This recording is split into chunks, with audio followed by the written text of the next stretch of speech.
so far since then. Okay, good morning, everyone, and thanks for the people that have been on Facebook watching and while we ramble on here and being patient.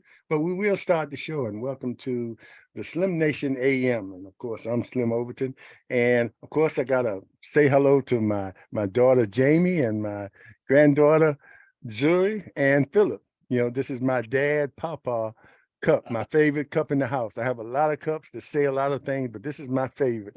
So good morning to my favorite girls, and of course, my longtime girl, lady, woman, partner, Benet. So good morning, everyone, and this is the Slim Nation AM. Of course, this is the second week we started this, and this week we have a special guest, and his name is John Gantz. And of course, for those watching worldwide, we're here in Virginia in the Slim Nation, and John Gantz is from Texas. And he's also my cousin. We grew up together. We grew up together, and he's been a lot of places, even at a young age, because he was in a military family. I think he spent a lot of time in Alaska, which is the murder capital of the world, by the way.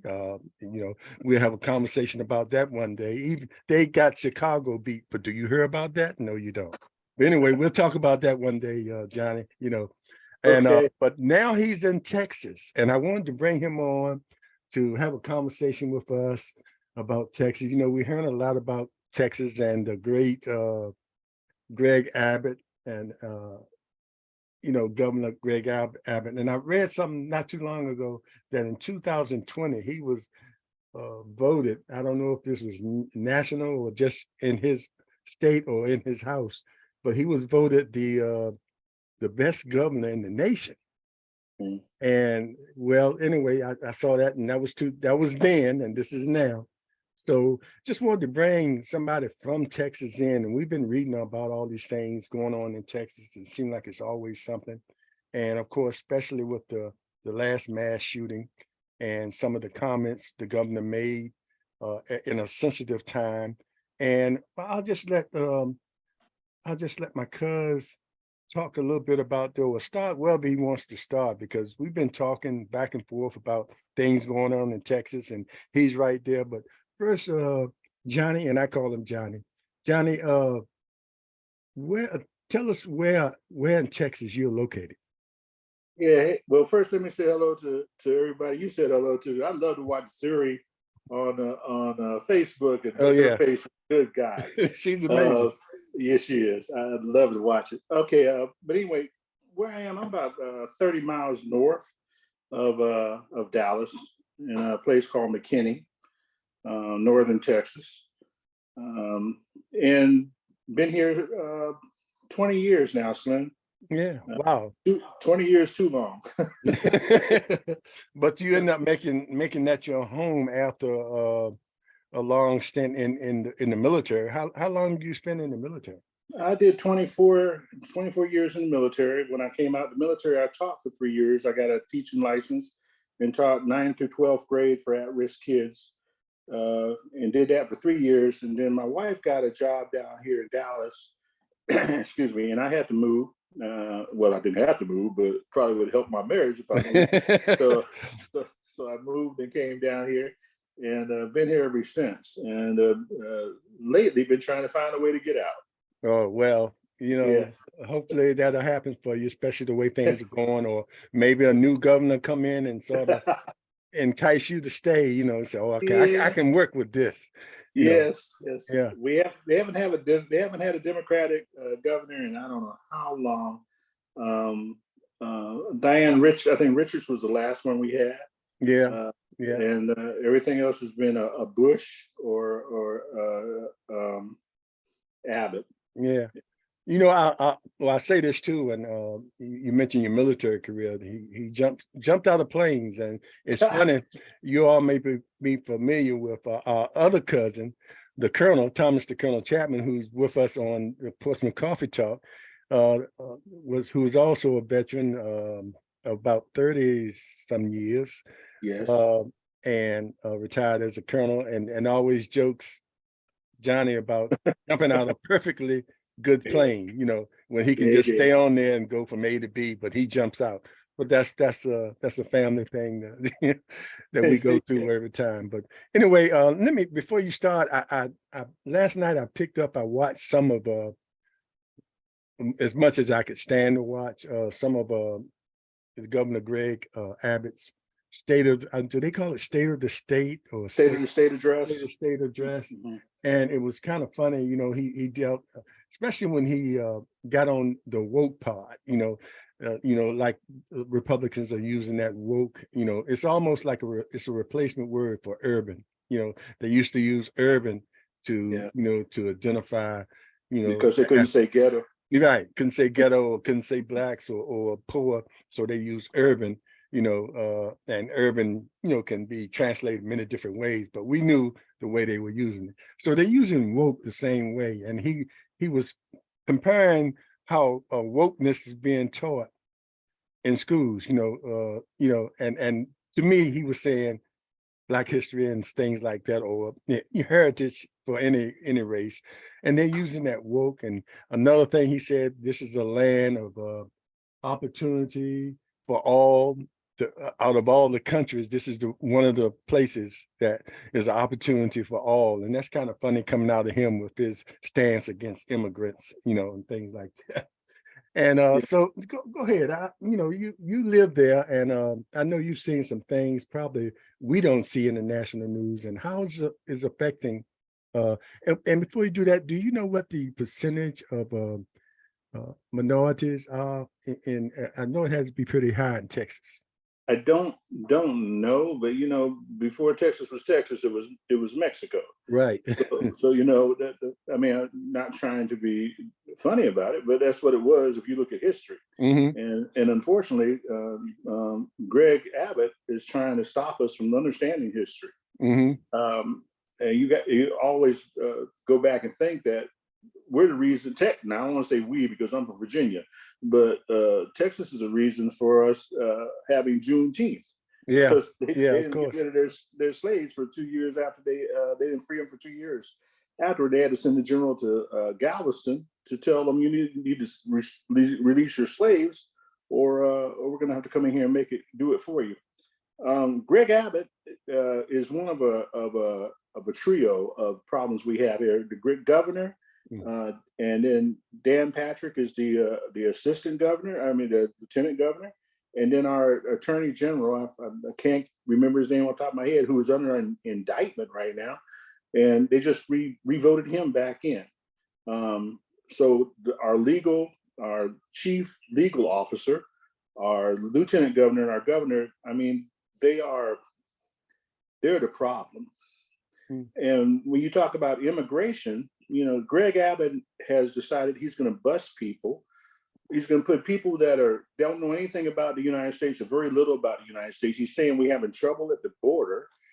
So he's going to say, what he does, his answer to that is say, we don't like immigration. Yet you put these people on a bus, give them a ham sandwich, and drive them, migrate them somewhere without even a question. So yeah. So therefore, immigration isn't the problem, is it? No. It's not that you didn't want them in the state. I mean, in the country, you just didn't want them in your state.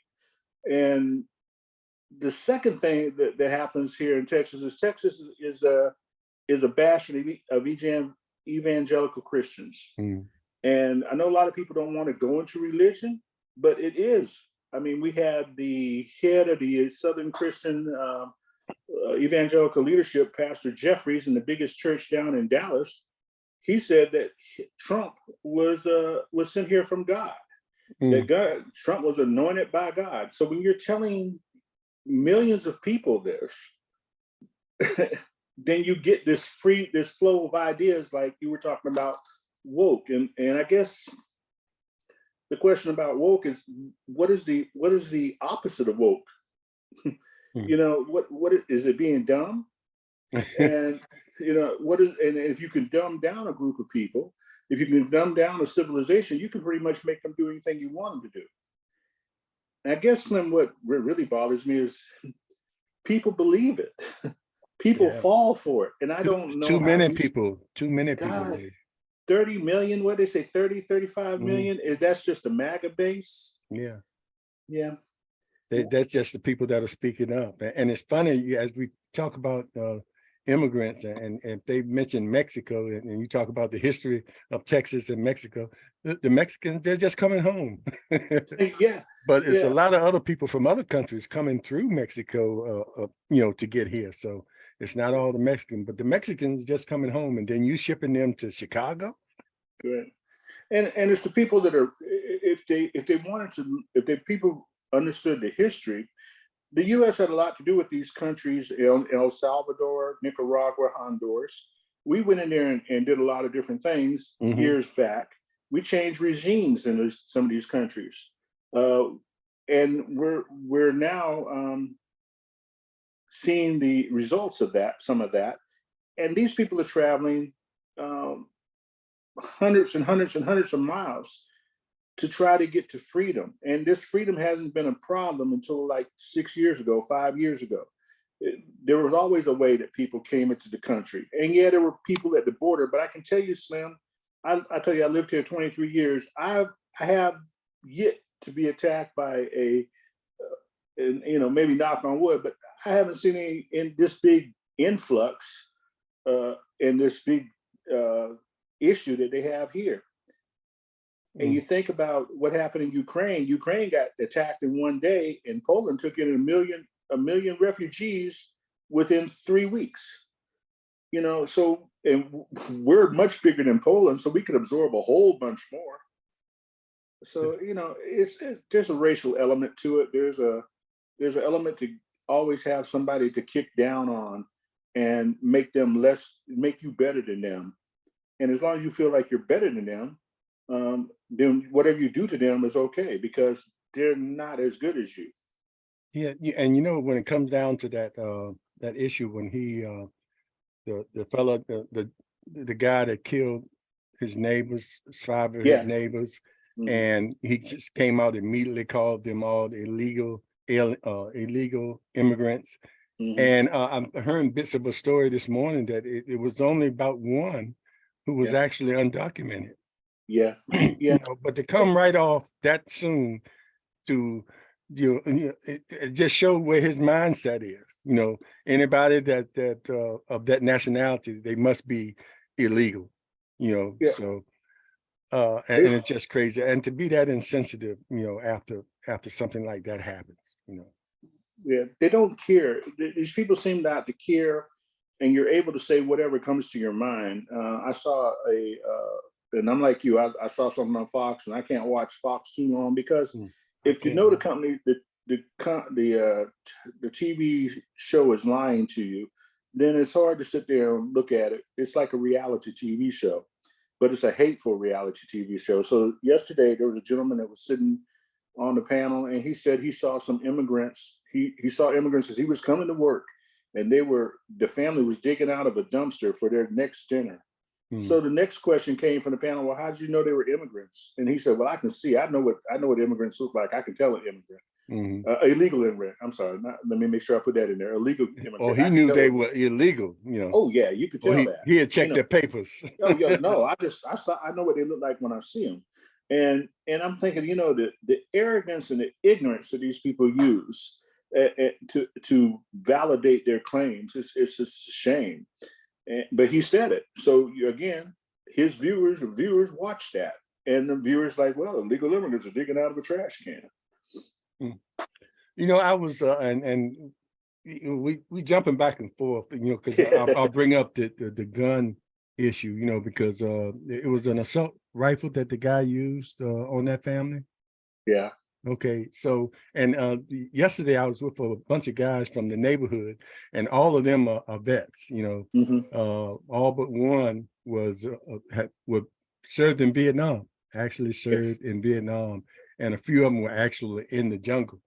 And I was curious. I asked them about the assault weapons and how they felt about, because all of them are responsible gun owners, and most people are. A lot of people are responsible. But I asked them how they feel about it, and one of the guys asked me. He said, "Well, have you been in the army?" I said, "No, I'm probably the only one here in this group that hasn't served. I right around the end of the Vietnam War, I probably could have been, but I was in school."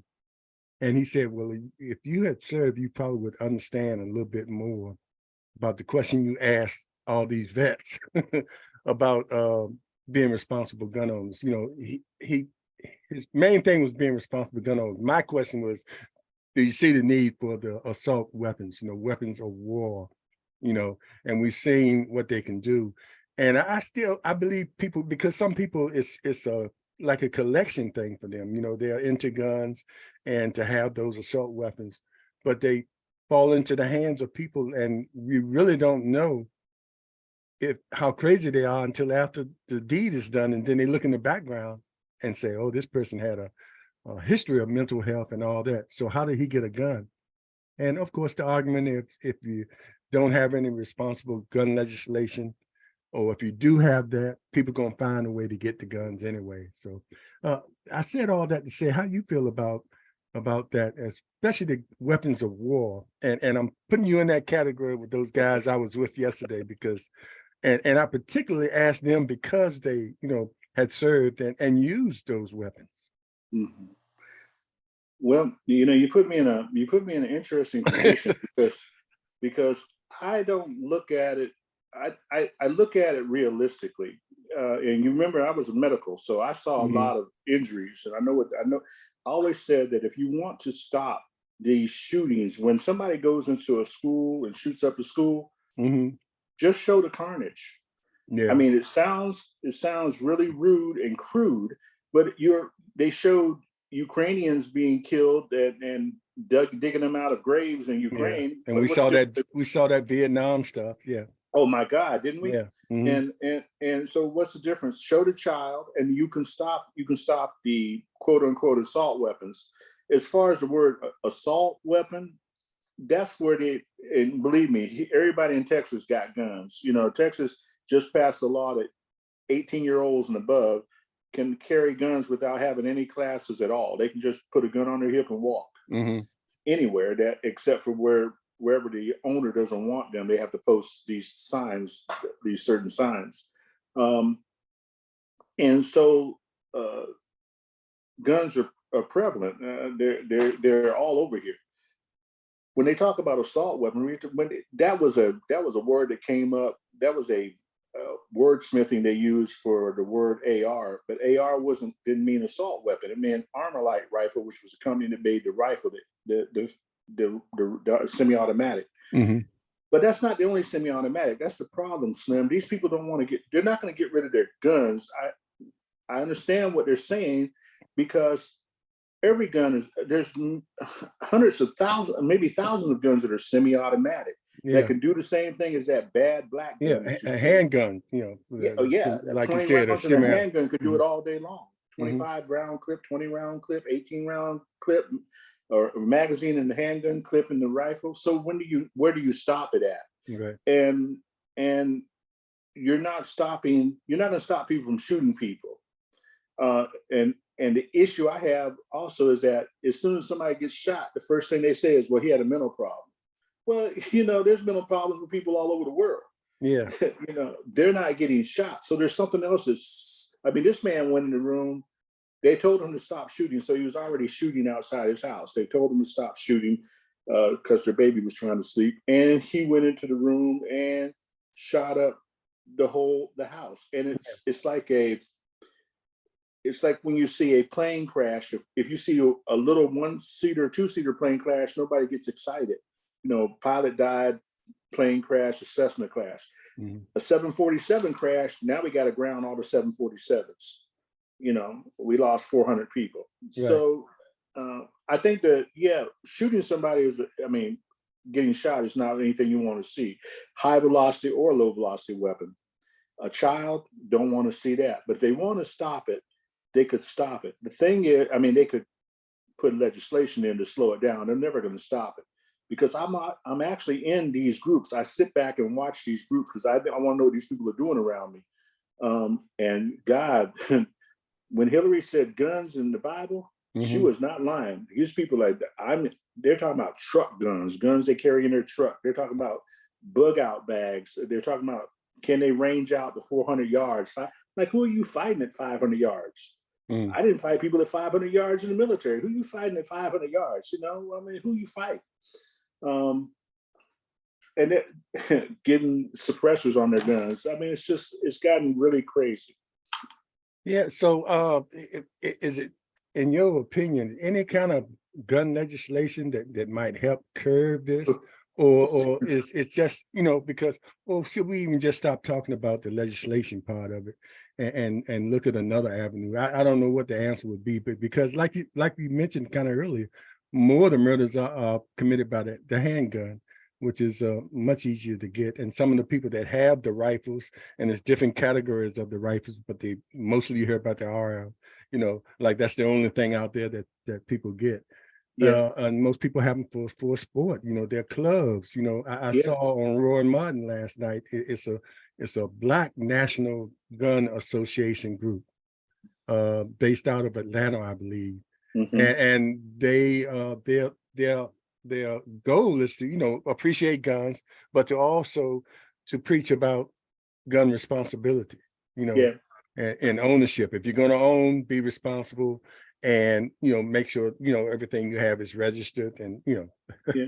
And the thing is, if you get a gun, every time you get a gun, you have to fill out what a form, 4493, I think is the form, and you have to register the gun, and the paperwork stays with the gun shop for I don't know 20 years, and the ATF can come in and look at it and see if somebody shot somebody with a Caltech the other day. They can find out the number. They can trace it back to the shop. Therefore, they can trace it back to you. Mm-hmm. But people that want to do right do right. Mm-hmm.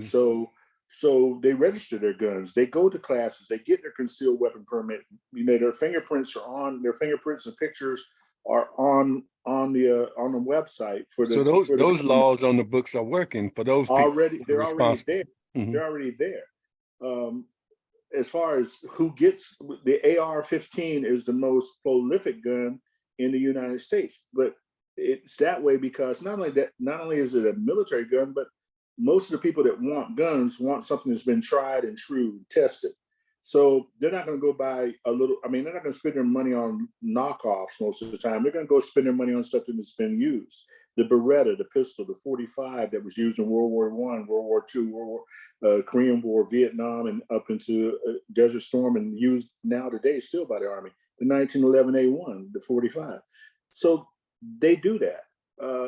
And 99% of the people are honest, good gun collectors, like to go out and shoot at the range. Not out of the street shooting people. Mm-hmm. Unfortunately, it only takes one or two to make it bad for everybody. I don't know the legislation. My wife and I talk about this all the time, and I don't know if I knew the legislation, I'd pass it. But mm-hmm. I don't know that people are going to pass it because the Republican Trump was in for 4 years. They could have passed the legislation. He had the House and the Senate. Mm-hmm. They could have passed any gun legislation they wanted to. Right. They did. But right. now it's on. But it's a political point in conversation. I guess that's one of those things that helps people get elected, especially among the gun enthusiasts or the gun owners. And it's just something that's going to be the point of conversation for a long time. And it keeps them in. It keeps them in place. Right. Mm-hmm. That's why sometimes they don't do anything about it. But even if it might not do a lot, but sometimes you have to show the public that you're doing something.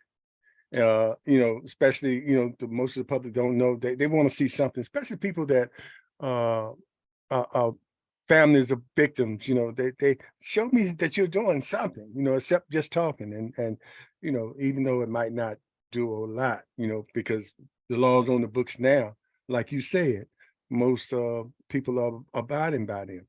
Yeah. So let's get back to Texas. Okay. Well, I'll tell you what, I had a few things I wanted to touch base if I could. Yeah, go ahead. Well, right now, Texas is we talked about the immigration and the border. Right now, Texas is trying to instill a law that allows the government to overturn elections, especially in one of the largest minority cities, which is Houston. Mm-hmm. They want to go in and be able to relook the elections, and if it doesn't look right to them, they're going to use the idea that there were some issues with the paper ballots, and they're going to overturn the election and have another election. That's on the books. and they're trying to pass it. You know, we have a big issue with diversion. I mean,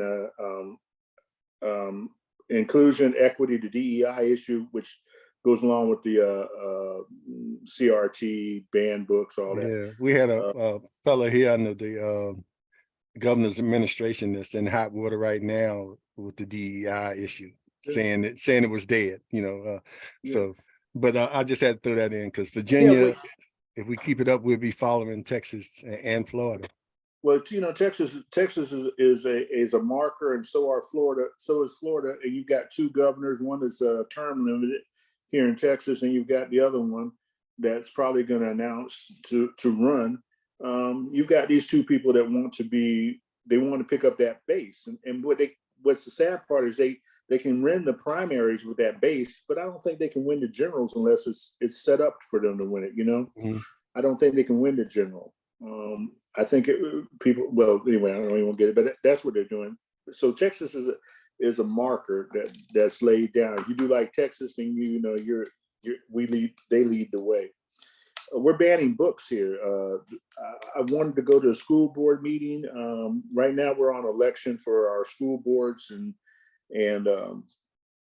some of the other May elections, and I've already voted, but they're banning books, and I've got this shirt that says, you know, I'm with the banned books, and it's become an asinine thought that these people they're fighting I don't even want to say culture war. I think they're fighting to put minorities out of history. I mean, To Kill a Mockingbird, you read that when you grew up. I read that. Yeah. There's nothing in there. If you don't want your child to read a book, don't read a book. Don't let them sign the book out. Tell them to take it back home. But I'm talking to you on an iPad. I can pick up any book I want to. And those children, like we talked earlier, they can do more than we can do with this iPad. Right. So how do you ban that? Here in Texas, there was a library. They were trying to ban books in the library. And the library sued the city council. The library won. The city council said, guess what? Well, we'll just close down all the libraries. Well, they stopped. But I mean, to get that mindset that, okay, we're not just going to. That's what they were willing to do. Shut down the library.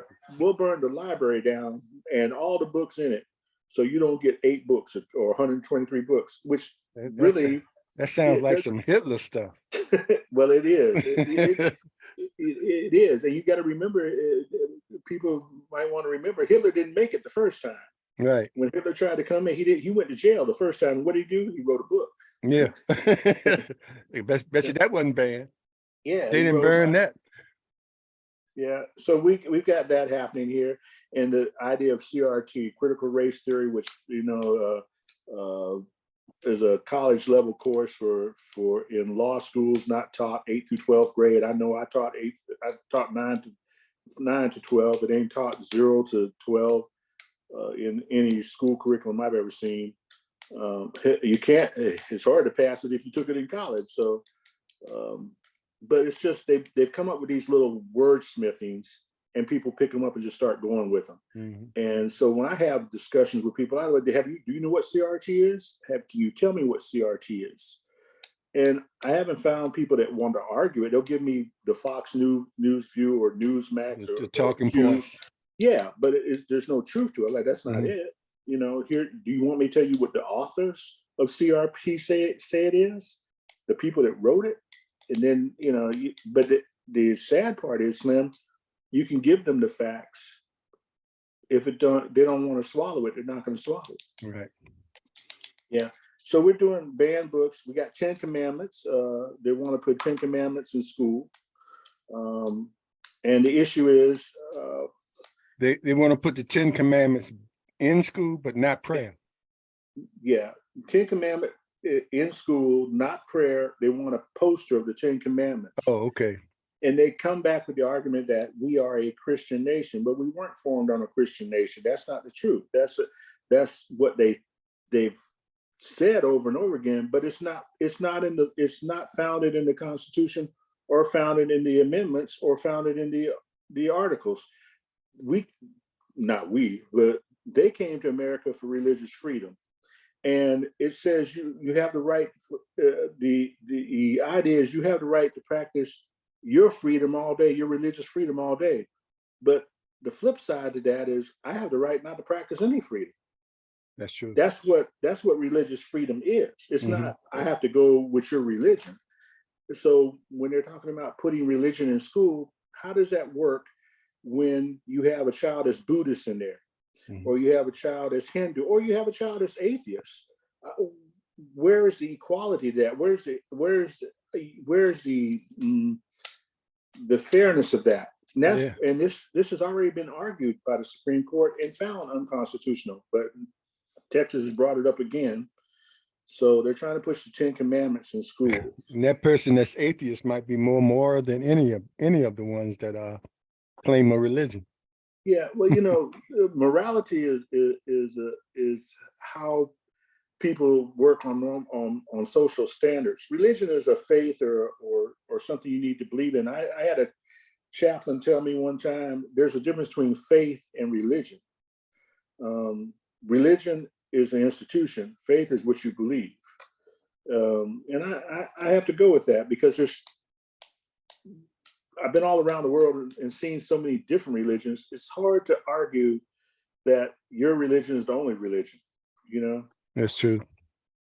And everybody believes in a supreme being at some point. And some don't.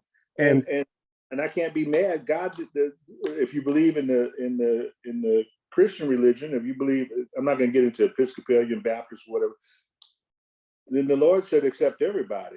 He didn't say don't accept the atheists. He didn't say don't accept the illegal immigrant. He didn't say that. You know, he didn't say that. That's not what your writings say. So he didn't say that. So I have a really bad feeling about this 10 Commandment thing. I don't think it's gonna play well because it's already been knocked down by the Supreme Court. But again, we have a different Supreme Court, so tell them. Yeah, for those who tuning in, I'm talking to John Gantz out of Texas. He lives in Texas. He is my cousin, but he's a 24-year vet of the U.S. Army, and he's very vocal about what goes on in Texas. He was born and raised here in Virginia. We spent most of his adolescence or childhood days in Virginia, and we talked about how we spent a lot of our times at our grandmama's house. We call her Mother Dear, Mud Dear, or whatever. But he lives in Texas now, after serving in the military, end up staying there. And I just wanted to bring him on and get his opinion as a Texan, how he feels about some of the things that are going on there. We're not saying that Texas as a whole is not a great place to live. I mean, there's some areas. I mean, and let me mention, he's also a Dallas Cowboy fan, and he's a huge OU fan, Oklahoma University fan. But like I said, Texas, a lot of people live there, and it's you can make a good living there. It's not a bad place to live, but sometimes the politics, just like in many of the states, and here in Virginia, we have our issues. But the politics there seem a little extreme. It's one of those states like Florida and a few other red states that are pretty extreme, where you see them trying to do some things that can either make your life a little bit more difficult, or make you go, like they used to say. But, I saw something, wind down. I saw something the other day where, let's see, somebody from the Urban View, there's that word again, Urban, but it's a radio program with Joe Madison, who I listen to a lot. And he was mentioning about, the graduation is coming up and you got the 18-year-olds. Why don't people start, as they practice to graduate, make sure you talk to them or bring registration papers in there for those that are 18-year-olds. And when they walk across the stage, announce that all 600 of those graduates, seniors, are registered voters now, and how that will raise the hairs on the mostly, I guess, Republican Party, that this new crop of voters are coming out. And not only protesting, because we saw a lot of young people protesting in what went on in Tennessee. And, if they could vote and they exercised that, how powerful that would be, as far as doing, and then he said one county is already working on trying to put a wrench in that, make it Yeah, more difficult for the younger people, because they realize if that many young people go out to vote, and a lot of the young people are more liberal thinking, they would be in trouble. yeah. I guess Joe's, but the Black Eagle, is that what he is? That's Joe Eagle. Madison. Yeah, Joe Madison. Yeah, the here in Texas, they're trying to stop. They have voting places in college campuses. Matter of fact, I go to a community college to vote because it's just easier walking there and get out. But they're trying to close those down. They're trying to close those down, and the only reason you could think of that they were trying to close those down is they have to be thinking they're going to close access, or make it harder for access for, as you said earlier, we're gonna do this to the liberals or to the woke people. We're gonna mess with them. But what she's really messing with is democracy. And at the end of the day, that's what this all comes down to. What do you want this country to be, and what do you want it to look like in your future? They're always saying we're here to protect our children, and here they're arguing about drag queens. Well, you Slim. I can tell you a drag queen ain't busting my door and he snatched up a child. I don't know of any child, it's just these stupid arguments. Eminem, they're mad at the Eminem. They're mad at Muriel, a mermaid. They're mad at Disney. Yeah. Disney is not real. Disney is a mermaids. Mermaids are not real. So yeah, mermaid could be anything you want it to be. Yeah, like a unicorn. Judy, my sister Judy, she loved unicorns. Unicorns could be anything. Yeah. And do you want to talk? You want to engage these people realistically, and you want to engage these people with sensibility, and it doesn't seem like it. It doesn't seem like it just doesn't work. Like, what are you mad at the M&M that you're eating a piece of candy? Why is that a social taboo? A drag queen, okay, people want to dress up in drag. Drag queen hasn't shot anybody. I haven't heard, drag queen goes in the store and shoots somebody. I haven't heard that a child that wants to change their gender, they're trying to stop gender affirming care. A child that wants, they're a minority. It's a real, 1/10 of 100% or whatever. It's not a group of people, but they make it a great issue. They make it a big issue. So I don't know, Slim. I don't know that we're not going to solve anything in 30 minutes. I know that's not going to be it, but we can at least bring it to the attention of people that there are people like you out there trying to get the people's ear. Yeah. And I think that we need to get more voters out there, and we need voters that are voting. They don't have to vote Democrat, but if you're going to vote Republican, know that that's not the Republican Party that your daddy had. So if you're saying I'm good with this Republican Party, then I have an issue, because you're not good with history. You're not good with democracy. It's more authoritarian. You're willing to take people's rights and just throw them in the trash for your belief, or for a belief system which may not even be yours, but you've got caught up in this crowd like the insurrection, and you're moving forward with it, and you can't stop. And when you get ready to stop, it's too late. And that's what happened in World War II. That man came in. He didn't make it the first time. He went to jail. He came back. He had propaganda. He had the news, he had the TV, he had the papers, and people that were your best friends next door overnight became your enemies. You were able to take those people and put them in internment camps and concentration camps and kill people off at will, because you were the great people.